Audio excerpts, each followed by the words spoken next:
This is the story about how I took this music box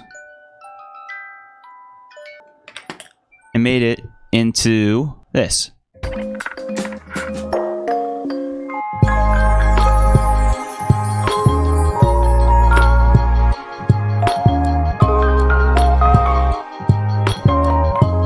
So this music box is something my daughter received from her grandmother for her birthday. I mean, look at this thing. Anyway, I had to make a song out of this as soon as I saw it. I mean, it's got like unicorns, it's got castles, we've got rainbows, stars, hearts. I mean, look, and it plays Beautiful Dreamer, which I did not know the name of this song. When I first heard this, I was like, I've heard that a billion times. No clue. Never. Don't know the name. Don't know who composed it. So I did a little research. Put on my Google cap. So this is Beautiful Dreamer. This was written by Stephen Foster. Very popular. In 1864. That's like 150 years ago. Just for context. For people who are weak at math. There's a performance by Bing Crosby that I guess is pretty well known. Roy Orbison did a cover that is pretty well known. I don't know if I've heard those. Hell, like I guess the Beatles covered it. Like, this is wild. I'll like share a little clip of it, but then YouTube will like strike me. But I don't care. I don't get any money from them anyway. So, speaking of YouTube, like, subscribe, do that stuff. That's like my contractual obligation. There's even a cover by Squidward that I found in like some SpongeBob credits anyway while I was just doing some research. So anyway, like, this is in the public domain, so you can just like steal it and use it as much as you want. So I recorded this on my ribbon mic, which is like over there. I just like mic'd this up close and I let it play through the melody a few times. Like more than that, but and then I kind of like recorded these little sounds, like the clasp, the lid closing. Okay, this drawer, I think I recorded like me just slamming it on the table. Yeah, you know, just really PhD level sound design here. And then I like used the crank, and then I promptly like lost that audio file and I can't find it anywhere. So I thought that was a cool sound though.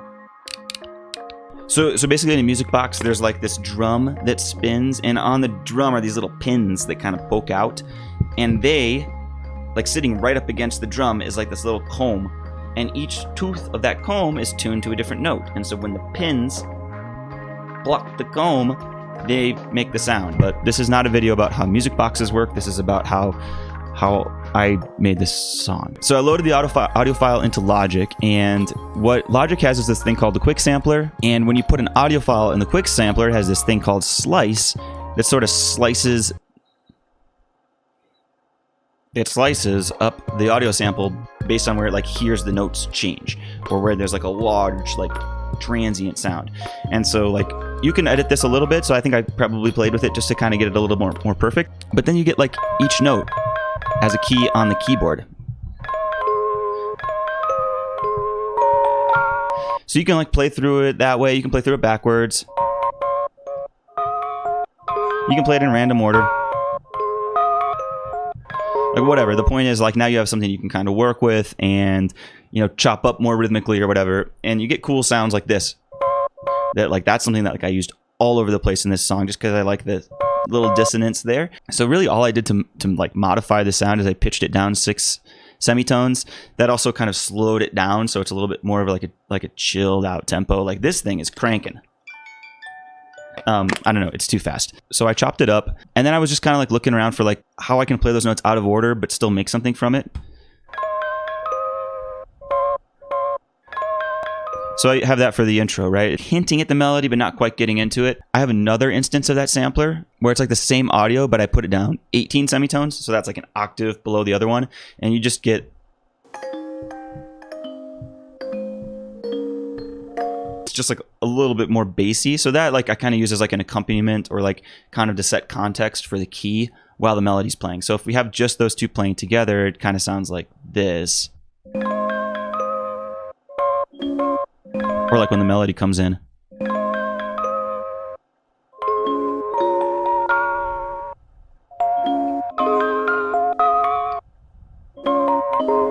So you get the idea. And I wanted to use, you know, this raw audio as much as I kind of could get out of it before I started pulling other instruments in. I have some cool effects later, like this delay effect where I just kind of let it ring.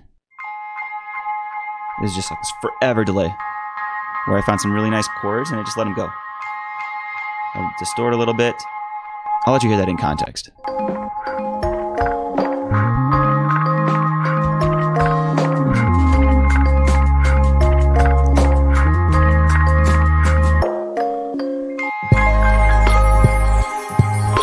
That thing just rings forever. I put it on the super delay.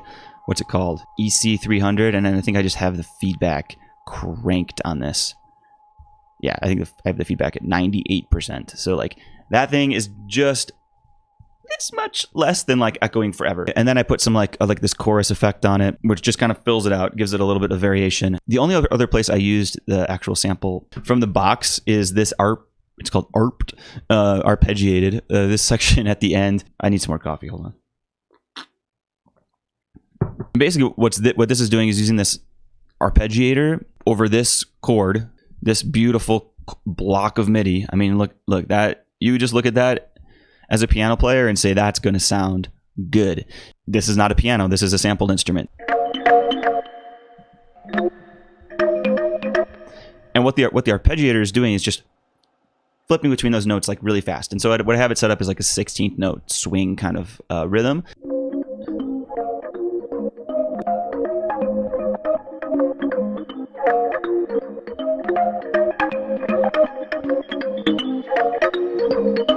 And in context, this is turned way down and it's just kind of a texture in the background. But this is like one of my favorite tricks to do with samples is just put on that big fat brick chord and just let an arpeggiator kind of randomly go between the samples. And I've used this on the song that I released back in January as well. And I used it way more prominently there, but I think this is just like a cool effect to do it. So the drums, not all the drums, but like this sort of line right here, and everything below it, these drums are all created from the like percussive elements of this box too. So like I made something like a hi-hat. There we go. That's what it sounds like. That's just like, I use it as like a hi-hat. I think that's just this clasp. You know, I just EQ'd it like crazy. I cut off everything except this part between like 4K and 10K, and that's just kind of this crispy zone. Without that, it's like more of a smack. But with this, it's a click for sure. Technical terms only. That's strict. Okay, so this one, got another sound. This one's cool. I think this is, I don't remember. Sorry, when I was recording all this, how I got all these sounds, but this one's probably just like letting that thing kind of fall and bounce a little bit. But it actually works kind of well as like a snare. Then we've got another clip here where basically this is just, yeah, I just compressed the crap out of this thing. I'm not like real producer. Like I just do this for fun, so I don't always know what I'm talking about. And then I made a kick out of this, and I just like. I think you can make a kick out of anything, maybe, because this is what my EQ looks like. I mean, okay, and then I threw the compressor on to give it some punch. And you got something that sounds like a kick, right? I mean, come on. That's a kick. That's definitely a kick. All right, and I think I made one other sound, maybe? Yeah, this is like another cool snare. I think this is just from dropping the lid. All right. Go back in your cave, unicorn. Okay. Yeah, another cool snare. I mean, without anything on it. It sounds like this. So I just kind of tightened up the EQ. And now that's a snare. So if you just want to hear those drums playing, I mean, this is it.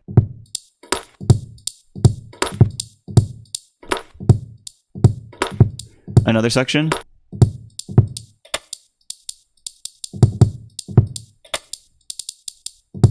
That's like all the drums for the whole song. So like with the melody, like if you want to hear just the music box, right? Just music box sounds. This is like the purest thing you're going to get.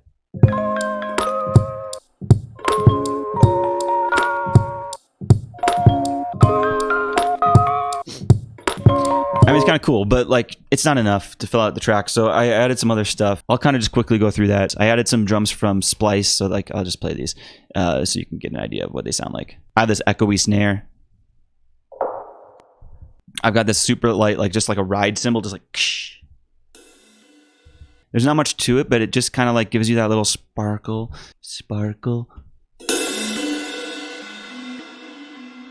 Then in this like breakdown section, I added like all kinds of stuff. I'll just kind of play a little bit of that. This is going through some filter automation, so you'll hear some changes, but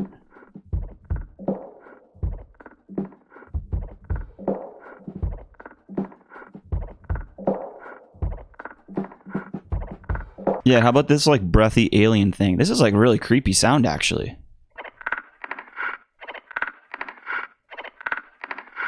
And that's like, I mean, there's aliens all over this place, but they're hidden. Hydra aliens. Anyway. And then we got the chimes. We got tambourine. It's basically a party at this point. It's a unicorn party. Okay, so what else I got? I got some bass. This is like a free bass plugin called Keybase. This thing is awesome. This is what it looks like. I don't know. I just used the default setting. I didn't make any changes to that. I was like, this is perfect. There's some parts where I add some accompaniment to the bass where I just doubled it up so that I have the synth sound. It just adds a little bit of high end on it. Some piano.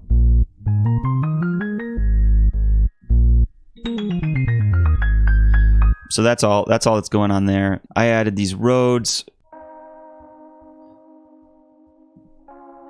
But I threw on this tape effect. Because I want them a little bit shaky. You know, without this, it's just like... That's very plain, my friends. But with this... Ooh, it's a little bit shaky. I call that the anxious Rhodes. There's some strings that come in. These just fill up some space in the melody. You know? What else we got? We got choir. That's a choir. I mean, that's what choirs do. They sing a nice sustain for me. And then the last thing I got is just the Mellotron. This is like built into Logic too. This is like not a special plugin at all. I have that side chained to like this kick up here. That's just a 4 on the floor kick. That's not even like playing. It just goes to no output. Like it doesn't even play audio. If I had that audio on, it would sound like this.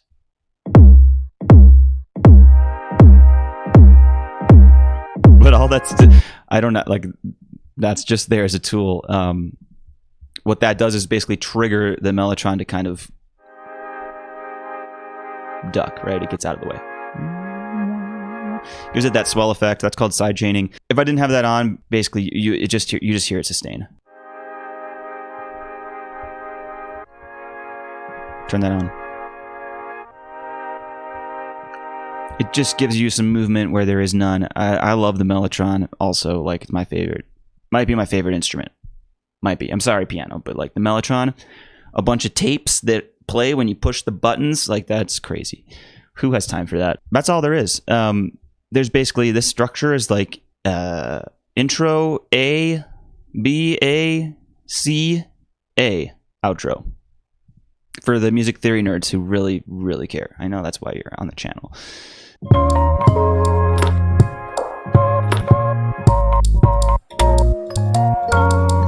Check out the track. It's on Spotify. You can find it there. Again, like per my contract, I need to tell you to like the video, subscribe to the channel. Thanks for watching to the end. Play me out, Unicorn.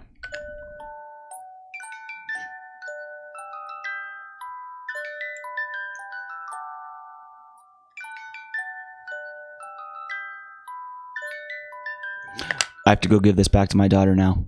See ya.